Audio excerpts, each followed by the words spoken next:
Hello guys, hope all are doing good. In this session, we'll discuss most asked interview questions on forkjoin. You know how interviewers are asking these types of questions? They're just giving a code and expecting to analyze the module, expecting to tell each thread execution process and analyzing the simulation result. So this is the most confusion topic when the code is given in a complex level. Complex level in the sense like combination of fork join begin and blocks in the same module. So how can we analyze the fork join and begin and blocks within the same module? Otherwise it's a very simple topic. So here we see some problem statements on fork join. Okay, don't miss the session till end. At the end of the session we'll discuss few assignment questions, and here we are planning some giveaway. So if any viewer answer our assignments, first two viewers we are going to provide giveaway. So what is the giveaway? We'll discuss at the end of the session. Okay. So we'll start the session. By end of the session, you will get full clarity on the fork join concept, how the execution flow, and how we can analyze the each thread. Everything you will get the clarity. So if you have any doubts, please comment below. We can answer for your doubts. Okay. So coming to the first question, what is the fork join and what is the purpose of fork join? Can we use the fork join in Verilog? Yes, we can use the fork join in the verilog. So we'll see how the execution process and all.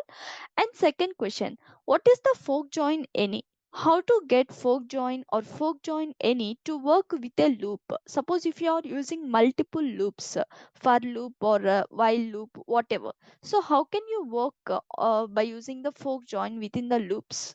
And third question, what is the fork join none?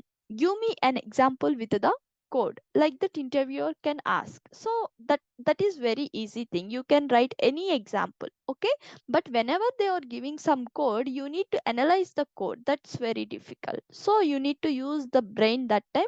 Sometimes we cannot get that much of thinking level at the time of interview. So whenever you are practicing more with the different examples, then you can easily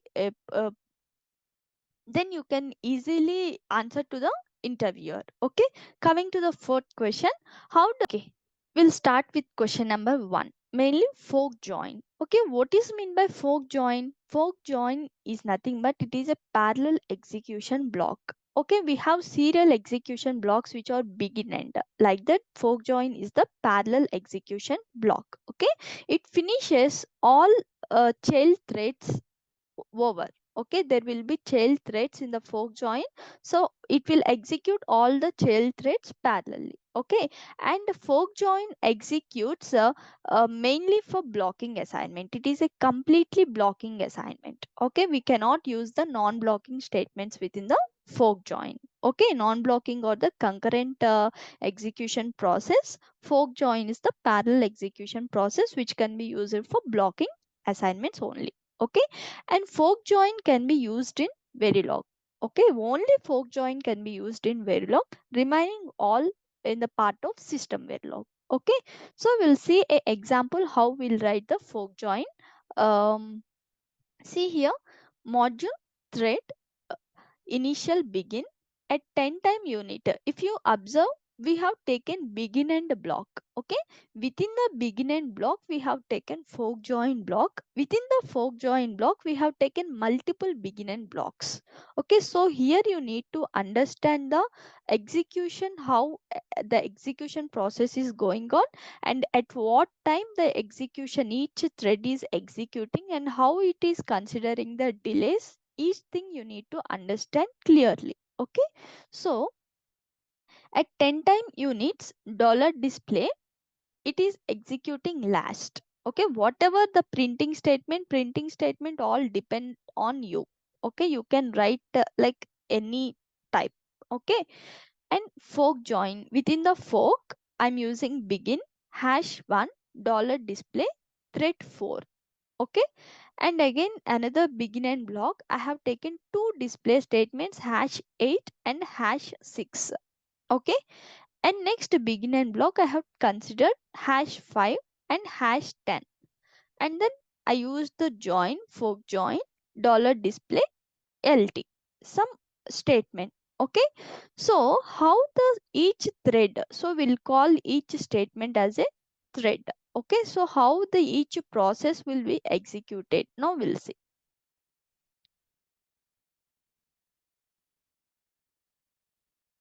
Okay, see here. First, what statement is executing? First, begin statement is executing. Okay, 10 time unit. At 10 time units, begin statement is executing. And entering into the fork join. Fork join, as we discussed, uh, it will execute all the statement parallelly. All the statement parallelly means what? Suppose I have the delay 1, 5, 3, 7, 10, 4. Okay, these delays, with respect to these delays I am displaying some statements. Okay, if you take blocking assignment, what happened? 1 plus 5 6, 6 plus 3 9, 9 plus 7, plus 10, plus 4, like that each statement will be executed, right, serially.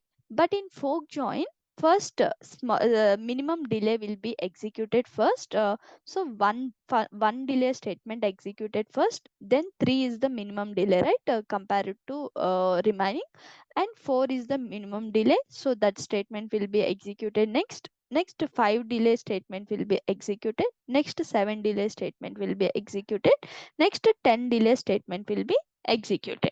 So this is the process of execution by using the fork join block. Okay, if you see here, how the statements are executing, hash 10 begin, whatever we have written within the beginning, that statement is executing first. Okay, serially. And if you see fork join, we have written multiple begin and blocks. Okay, compare it to multiple begin and blocks, which begin and block should execute first, that will be uh, that will be decided by the simulation time. Okay, hash 1. So hash 1 means, this is the least simulation time, so that statement will be executed, that begin and block. So hash 1, before begin and block is there outside the fork join, so outside the fork join, value delay will be added to this begin and block, to this fork join. Okay, because begin and all the serial execution, see here we have written begin, end. Within the begin and all are serial execution. Within the fork join, all are parallel execution. So this outside delay will be added to the inside fork join blocks. Okay. So 10, 10 plus 1, 11. This statement thread 4 is executing. Then what is the least simulation time? This 5 is the least simulation time. So 10 plus 5, 15. And if you see, next, what is the least simulation time? 6.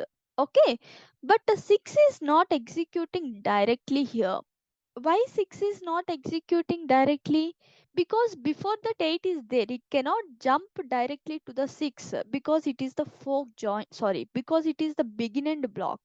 Okay, as we are using the begin end block, even the simulation time is less here, it should follow the serially. Okay, that's why first 8 statement is executing. Okay, what is the 8 here? 10 plus 8, 18 time unit, this statement is executing. Then 24, 24 means after 8, least simulation time is 6 only. Okay, 18 plus 6 is nothing but 24. So at 24 time unit, this statement is executing. Okay, then what is the least? 10. 10 means here, this before 5, and this 10, 5 is nothing but 15 time unit plus 10, 25 time unit, this thread is executing. Okay, so whenever we have both the begin end and the fork join blocks, you need to check like this. Okay, so at last simulation time, here we didn't mention any simulation time, so at 25 units this lt statement is displaying. Okay, so this is how the fork join statement executed whenever we are taking the hierarchical begin and blocks within the fork join. Okay, like that, if you want more clarity, you can use some delays like putting a hash 2 after 6, or hash 4 after 10, how the statements are executing, so you can analyze like that. Okay, so this is the fork join block. If you have any doubts, you can comment below, and simply by using a simple example, we'll discuss all the things by the end. Okay, don't miss up to end. so that you will get some clarity on the fork join blocks. Okay, and coming to the fork join any means nothing but any one of the thread will be executed. Okay, remaining all will come out of the join block. Out of the join block, all the statements will be executed. As you see here, what happened? All the threads are executed within the fork join. Fork join any means only one of the thread. That thread is nothing but least simulation time thread, because that is the first execution thread, right? So only one thread will be executed. Okay, minimum number of thread. So minimum value thread. So what is the second question here? What is the fork join any? How to get the fork join any with a loop? Here we need to write by using the loop. Previous example we didn't consider any loops, but here we are considering the loop. Okay, see here, module fork join, we are considering a memory here. Okay, we are considering the memory and trying to write the data input, data output, read write operation we are performing here by using the address. Okay, by using write address and read address. So reg memory, which is a register data type, and logic. Logic we will use in the system verilog, as we know that it replaces the reg and wire data type, right? So data input, data output, which is a size of 8 bit. Okay, and read or write operation. Suppose if you want to do read operation, or if you want to do write operation, for that we have taken read or write 1 bit size. And logic, read address, write address. Address also important to put it particular data into particular address, right? So task, we are using task. So task is a dynamically, okay, mainly it is a dynamical execution process. Okay, so task start. Fork, we have taken fork. Within the fork we have taken begin, and we are taking two tasks here. What is the two task? One is a writing task, another one is reading method. Okay, one is writing method, next one is reading method. Okay, and join and the task completed. Okay, task writing, what we are doing in writing task, we need to write the data into the particular memory address. Okay, so if write is high, as we know that we cannot perform write and read operation at a time. Whatever the protocol we are using, we cannot perform write and read operation except AXI. Okay, so if write is high, memo of write address equal to data input. If read task, coming to read task, if read is high, we are getting retrieving the data from the memory by using memo of read address is equal to data output. Okay, and within the initial begin, we are assigning the value to the write and read. Okay, 1 1, so it can perform write and read operation one after another. And read address equal to 5, write address equal to 5. With the particular addresses we are storing the data. So data input equal to 50, then what will be the data output according to our code? It will decide. So here we are calling the start task. When we call start task, what happen? It will come to the begin and block. First is the writing method. It will call the writing task, and then reading. It will call the reading task. Okay. So initial begin, we are displaying the write dollar by using the dollar monitor. Write address, read address, data input, data output we are displaying here. Okay, so what will be the output? We'll check now.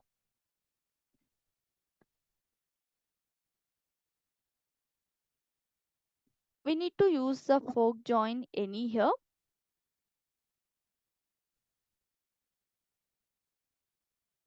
Okay, after using fork join any, what is the output? Write address equal to 5, read address equal to 5, data input equal to 50, data output is also equal to 50. Okay, so by using join any, we can join any one of the thread. Okay, here process 1, process 2.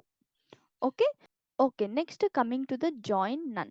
So what is the join none? Join none is nothing but it doesn't join any of the thread within the fork join.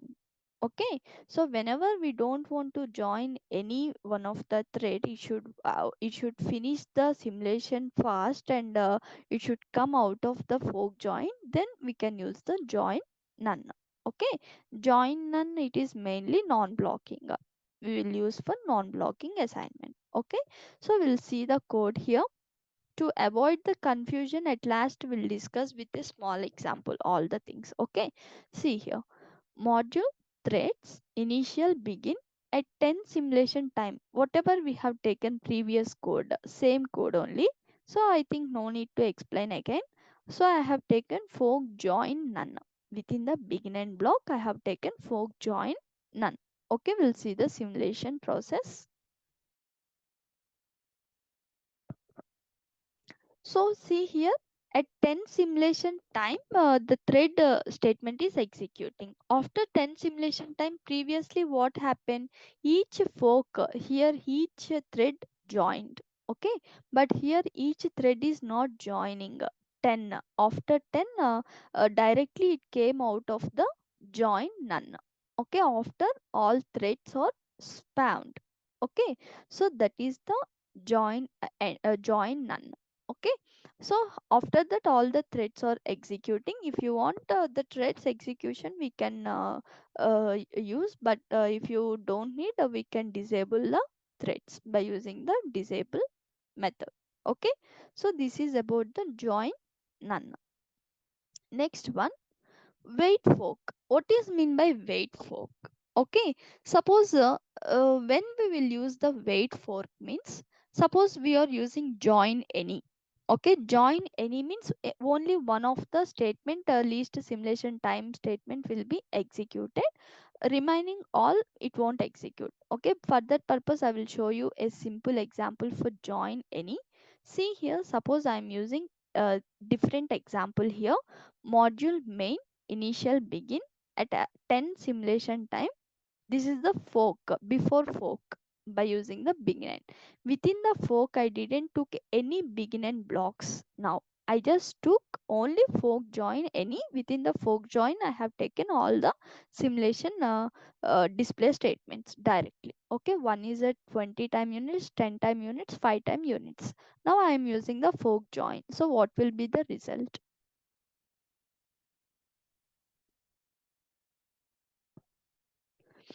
Okay, see here, before fork time equal to 10. Okay, so at 10 time units, this statement is executing sixth line, and entering into the fork join. After entering into the fork join at 10 time simulation time, sorry, at 5 time simulation statement is executing. Time equal to 15. Why time equal to 15? Before fork begin and it is at 10, right? 10 plus 5, 15 time units. Okay, so at 15 time units, 5 delay statement is executing. Next, at a 20 time units, see here 10 delay statement should execute before, because it is the least delay compared to the 20. So at 10 time, at 20 time units, this 10 delay statement is executing before 10 plus 10. And next, 20 time delay statement is executing. 20 plus 10, 30. So after that it came out of the fork join and displaying the statement outside the main fork. Okay, so this is the execution process by using the join. Suppose I am using join any here.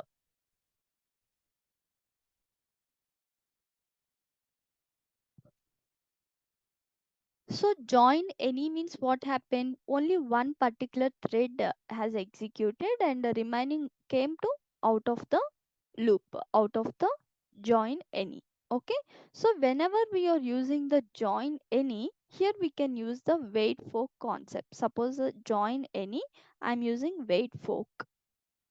So it will wait until all the threads to be joined, then only it will move to the outside the main fork. Okay, see, wait fork. Even when you are using the join any, if you want to execute all the threads before coming outside of the block, then we can use the wait fork. So if you see, before fork time, all three statements fork join executed, then it came out of the main fork. Okay. And suppose by using the join any, after coming outside the block, we are executing the statements outside. um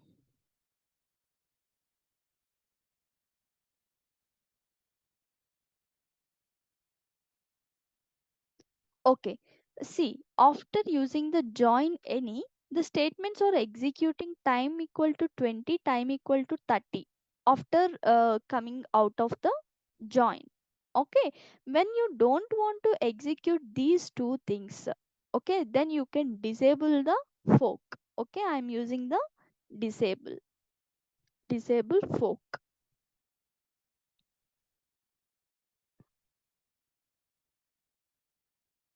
See here, all the other two statements not executed by using the join any. Only one thread executed, remaining two came out of the fork. After out of the fork also, we disable the statements, so those statements will not execute it. Okay, so this is the wait fork and the disable fork. We'll see example wait fork, another example. If you see here, same process. Okay, module wait fork, initial begin dollar display fork. We are taking one process, and process to join any wait fork. Okay, so it will do join any, then by using the wait fork, it will execute remaining statements also, so all the statements executed. If you remove wait fork, last statements will not be executed. Okay, you can try that example. Okay. And by using the disable fork also we have seen, right? So when we are using join any, we are using the disable fork. So what happened, the fork remaining threads will be disabled, it won't execute. See here, only three threads, thread 2, thread 1, thread 5 are executed. Okay, so here thread 2 at 20 time units, because we didn't use any fork join begin here, and 30 time units thread 1 executed, and 40 time unit, and same at 30 time units, it came out of the block. Okay, join any block, it came out of the block. Suppose I am commenting the disable fork, then what happens? If we comment disable fork means all the threads will be executed. Okay, see, at 20 time units executed, 30 time units executed, and 50 time units executed, and 60 time units executed. Okay, so this is how the statements will be executed by using the disable block. Okay. Okay, guys, hope you understood the fork join concept. All five concepts like a fork join none, fork join any, wait fork, and disable fork. So, if you have any doubts anywhere, you can comment below. We can answer for your questions. Okay, so coming to the giveaway, I'm providing some assignment questions here. First question, what is the difference between for loop, forever loop, and for each loop? Differentiate with an example code. Okay, and write a code to explain function and task with a pass by value. And take 10, third question, and take 10 integers from keyboard using loop. Okay, and print their average value on the screen, as we seen before session, like printing the ASCII value, printing the prime numbers or Armstrong number, like that. This question is related to that. Okay, and fourth question, create an array of classes and invoke the display function of all four objects. Okay, this is related to OOP concept. Okay, if you are aware with the OOP concept, you can try. If you're not aware, just go through the theory concept once, and then you can try this example. Okay, next, fifth question, create a class with the a create a class A with the four different data type variables. Okay, like four different variables means maybe it may be data, address, write, read, as we seen previous example like that, and the value for the class variable should be assigned through the class constructor using the this keyword. Okay, how what is a class constructor? Nothing but by using the object, by creating the object by using the this. Okay, there will be class constructors, right? Within the class, whatever we are writing. So those things you can do. Okay, so if any two students, like if any two viewers answer our questions in the comment box, we can give a giveaway. Okay, giveaway is nothing but free workshop. Okay, for those two viewers we will provide the free workshop. Okay, thank you. If you have any doubts, please comment below, and if you have any doubts for more clarification, please contact semi design. Thanks.